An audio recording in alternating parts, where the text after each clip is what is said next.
I'm bipolar, and I keep getting the feeling that talking about my bipolar experience and the medications that I take that have helped me even out could help somebody.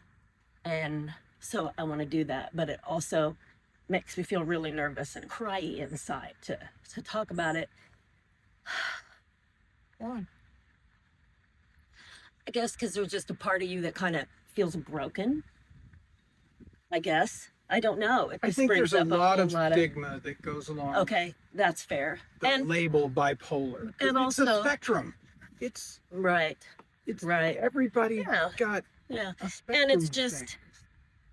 and I think the emotions are it's just a vulnerable point, Yeah, a very vulnerable telling point. people about your personal situation. Experience with the bipolar. And my bipolar is not awful, but it's not great.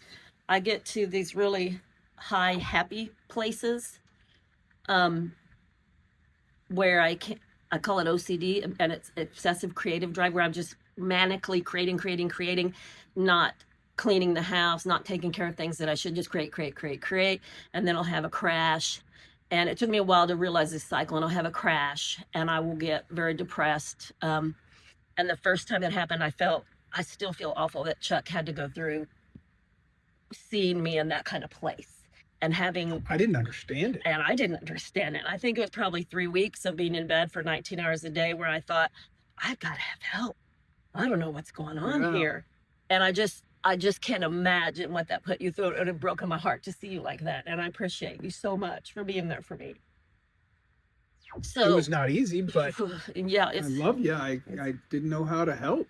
And when other I than get to just- that low place, I feel like I'm in the way. I don't feel like I'm an addition to the world, and I start thinking of ways to kill myself. And which is ultra scary. which is ultra scary. But when I'm in that place, I don't feel scared about it. I'm like, oh, this makes This sense. is justified. This Yeah, is you're- they've had enough of me. People are tired of me. I'm so much work. They just can't have me around. I'm a burden, is what I feel like.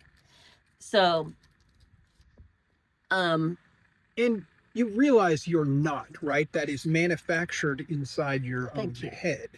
That many people need to hear that when you think you're a burden, often you are looking through a microscope at yourself that Yeah. other people can't see.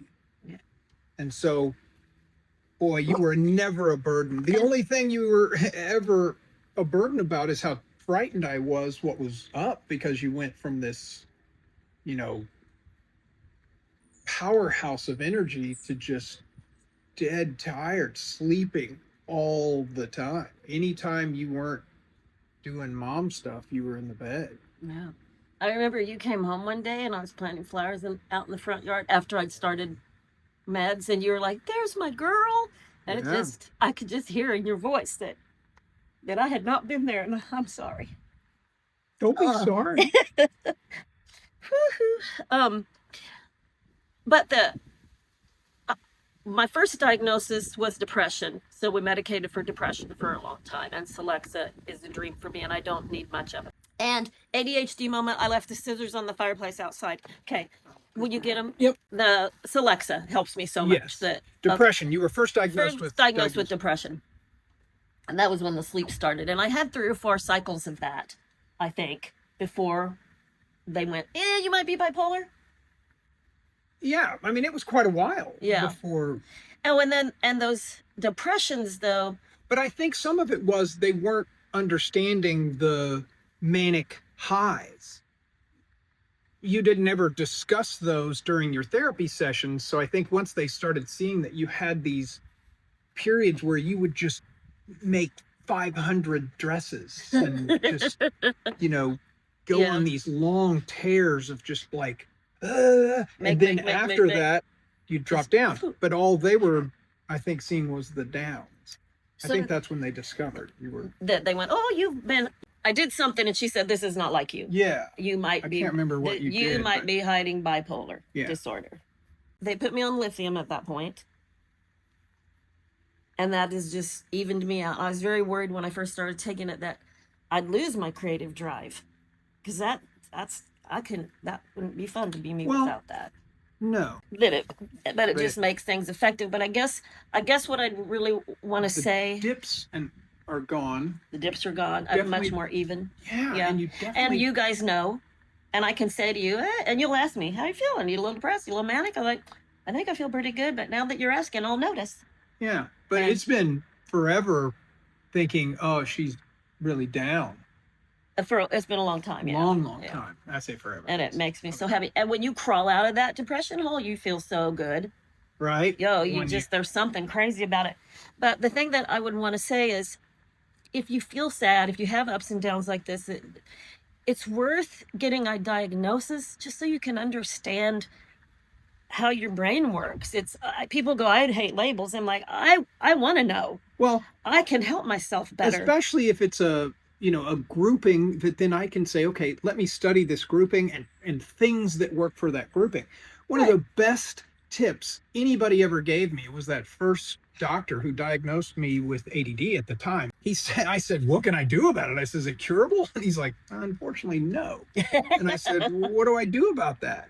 And he said, learn as much as you can about ADD. You're going to have it for the rest of your life. So I did. It did amazing things for me once I got the meds in my system, to be able to see between the ADHD and the bipolar that I'm a little off, and I could forgive myself so much for stuff I'd done in the past that I would never. And no, I didn't kill anybody or anything. I'm just saying there's things that when you look at the bipolar, you go, well, that was tend to have a impulsive bad behaviors place. and lack of emotional control. Yeah. So we get ourselves in situations without kind of being aware of it. Right. You can easily get, especially when you're young, you can get in situations that you just make a mess. Yeah. And we both did it. You're messy. I'm extra messy. Yeah. So that's my rant there. I don't think it should be a rant. Well, It's not a rant. That's my thought there, is if you don't feel Yeah. your best, have somebody help you get to feeling your best. Yeah, You and owe it to yourself. I used to fight therapy. We've been to couples therapy. I've been to individual therapy. I've been to ADHD therapy. I used to think, oh, they're going to get inside my head and tell me, what I've been doing all this time is wrong, or I don't know. I felt like it would be an attack more than help. And Every single time it was help. It's like going to Home Depot and having someone say, here's the aisle for the tools that are appropriate for your brain. yeah, instead of you wandering the desert. Right. Instead of just, good luck. You're not even in Home Depot. In normal life, you're just out in a place, you're just hoping life doesn't smash you. But I felt like each time for couples therapy, we got amazing tools. For the ADHD, invaluable life-changing tools that I still use to this day. We both. Yeah. So, therapy. I'll be curious how the sound is. What would you tell someone who came in and said, how do I find out if I'm bipolar? You have to be evaluated by a therapist, psychiatrist.